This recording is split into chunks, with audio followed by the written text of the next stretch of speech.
నువ్వు వైర్ అడ్డం వేసుకొని సైడ్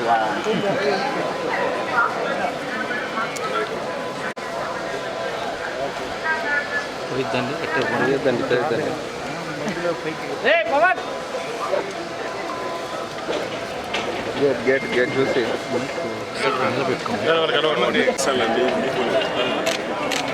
నేను మధ్యకి వచ్చింది మాట బతుకటి బర్త్డే ఈరోజు బతుకటి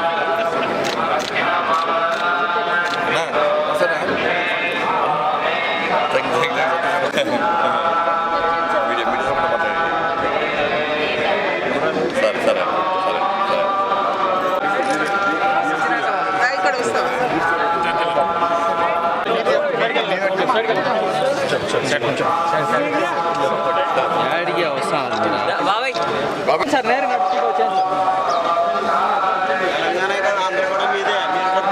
వరంగల్ సార్ పక్క పక్క కదా ఆంధ్ర కూడా మీదే కదా మంచి మనిషి మీరు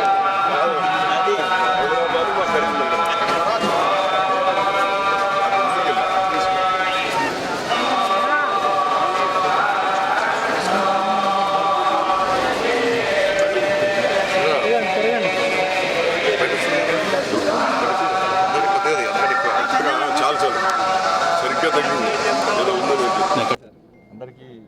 నమస్కారం. కలియుగ ప్రత్యక్ష దైవం, కోరిన కోరికలు తెచ్చేటువంటి కొంగు బంగారం అటువంటి స్వయంగా స్వామివారు కొలువైనటువంటి తిరుమల తిరుపతి దేవస్థానం ఇవాళ స్వామివారిని దర్శించుకోవడం చాలా సంతోషంగా అనిపించింది. తెలుగు రాష్ట్రాల ప్రజలు, ఈ దేశంలోని ప్రజలంతా సుఖ సంతోషాలతో ఉండాలని చెప్పి, వాళ్ళ కష్టాలన్నీ తొలగిపోవాలని చెప్పి, అదేవిధంగా ఈ దేశాన్ని అభివృద్ధి బాటలో నడిపిస్తూ నిత్యం పేద ప్రజల గురించి ఆలోచిస్తూ ఒక శక్తివంతమైన భారతదేశ నిర్మాణం కోసం తల్లి భారతమాతను విశ్వగురు స్థానంలో ప్రతిష్ఠించాలని చెప్పి ఏకైక లక్ష్యంతో, ఒక దృఢ సంకల్పంతో ముందుకొస్తున్న ఆ నరేంద్ర మోడీ గారికి ఆ స్వామివారు ఆశీర్వాదాలు అందించాలని చెప్పి, నరేంద్ర మోడీ గారిని కాపాడాలని చెప్పి, ఈ దేశంలో కాపాడాలని చెప్పి స్వామివారిని వేడుకోవడం జరిగింది. మాలాంటి కార్యకర్తలం అందరం కూడా ఈరోజు ఈ స్థాయికి వచ్చినామంటే ఆ స్వామివారు పెట్టిన భిక్షనే. అలా నిజంగా 7 కొండల వారు కేవలం 7 కొండలకే పరిమితం కాకుండా ప్రపంచవ్యాప్తంగా వ్యాప్తి చెందినటువంటి దేవదేవాదుడు ఆ శ్రీ వెంకటేశ్వర స్వామి. కాబట్టి అటువంటి స్వామివారిని దర్శించుకోవడం చాలా సంతోషం. ఇక్కడ చూస్తుంటే మనం మొన్న ఇప్పుడు ప్రశాంతమైన వాతావరణం ఉంది. ఒక భక్తియుత ధార్మిక వాతావరణంలో నిర్వహణ కొనసాగుతూ ఉండాలి.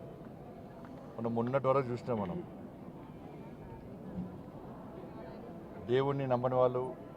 ధర్మం గురించి ఆలోచించని వారు, పేరుకు నామాలు పెట్టి స్వామివారి ఆస్తులకు పంగనామాలు పెట్టేటువంటి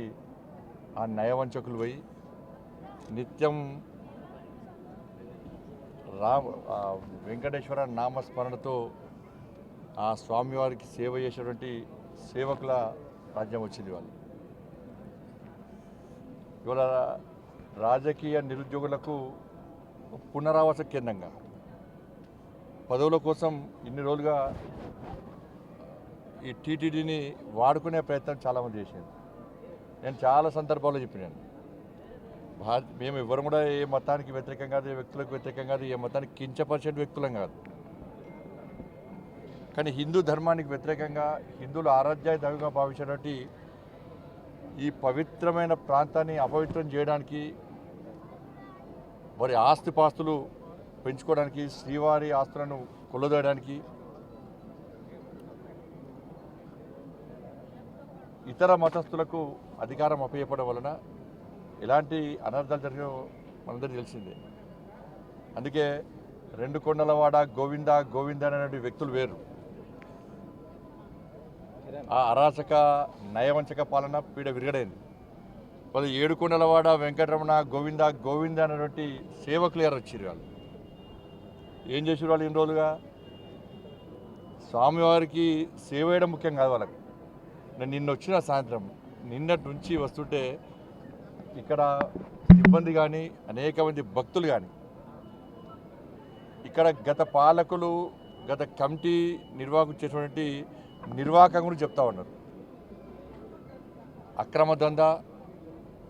లంగ దందా లఫంగ దందా దొంగ దందాలు చేసి వాళ్ళ స్వామివారి ఆస్తిని జాతీయ సంపదను కొల్లగొట్టే ప్రయత్నం చేశారు వాళ్ళ ఎర్రచందనం వీళ్ళంతా వీరప్పన్ వారసులు అంతా కూడా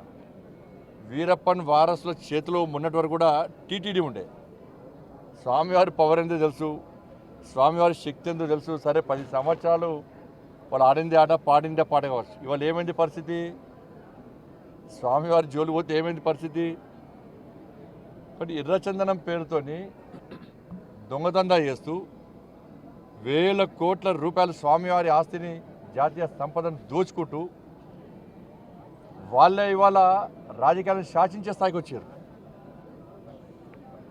రాజకీయ నాయకులను వాళ్ళ గుప్పిట్లో పెట్టుకొని ఎన్నికల్లో గెలవాలన్నా ఎన్నికల్లో ఖర్చు పెట్టాలన్నా పార్టీలు నడవాలన్నా చివరకు ప్రభుత్వాన్ని కూడా అప్పులు ఇచ్చే స్థాయికి వచ్చినంటే ఇంతకన్నా దుర్మార్గం ఇంత సిగ్గుచేటి కూడా కాదన్న విషయాన్ని మనం గుర్తుంచుకోవాలి తప్పకుండా దీన్ని వదిలిపెట్టే ప్రసక్తి లేదు గతంలో విషయంలో చంద్రబాబు నాయుడు గారు మాట్లాడారు పవన్ కళ్యాణ్ గారు మాట్లాడారు మా భానుప్రకాష్ గారు మిశ్రా వీళ్ళందరూ కూడా ఈ విషయంలో చాలా సందర్భాల్లో ఫైట్ చేశారు కానీ వాళ్ళ ఆలోచన ఏంది ఉన్నన్ని రోజులు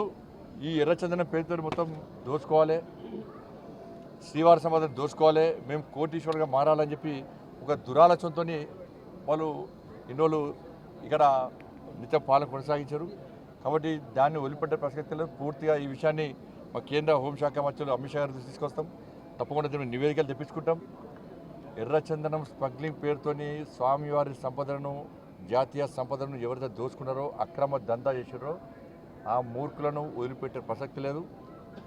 మా మీద ఏ రాజకీయ ఒత్తిడి ఉండదు రాజకీయ ఒత్తిడికి భయపడేటువంటి వ్యక్తులం కాదు మేము ప్రజా సంపదను శ్రీవారి సంపదను జాతీయ సంపదను కాపాడే వ్యక్తులం ఇన్ని రోజులు మీరు ఆడింది ఆడపాడు ఇక్కడి నుంచి జరిగే ప్రసక్తి లేదు వాళ్ళని వదిలిపెట్టే ప్రసక్తి లేదు